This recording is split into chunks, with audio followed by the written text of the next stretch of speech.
So, if you've been following along, you may remember that in my top 5 questions to ask on tour, I talked about what I call systematic pricing. Well, the Department of Justice is calling it algorithmic pricing, and it was all over the news last week because of a proposed settlement with the nation's largest landlord over rent pricing software. The DOJ says that landlords were sharing non-public data through the software and that it inflated rents. The settlement means that our nation's largest landlord is going to have to limit use of certain pricing tools, stop sharing certain data, and agree to oversight. Here's what worries me.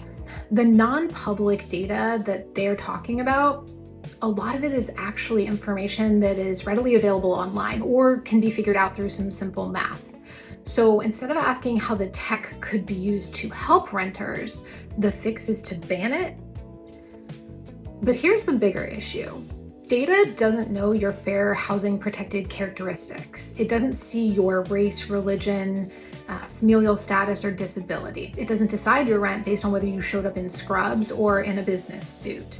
Done right, it uses supply and demand math to recommend a price, whether it's you, me, or the next person who walks in the door.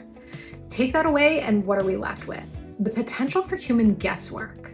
Maybe they pull a number out of thin air. Maybe they do some quick math. But conscious or unconscious bias can creep in, and bias, intentional or not, can have a real detrimental impact on fair pricing. That's why I focus on educating renters and pushing for transparency. The answer isn't banning a tool that could help level the playing field. It's making sure that the data they use is available to everyone. Explain the algorithm, show the data, give pricing breakdowns and the exact factors that went into your quoted rent. Without that, we're not moving towards fairness. We're just swapping data-driven impartiality for flawed human-controlled math, and that's not a win for renters. So here's my call to action. Don't settle for, that's just the price. Ask how it was calculated. Push for transparency.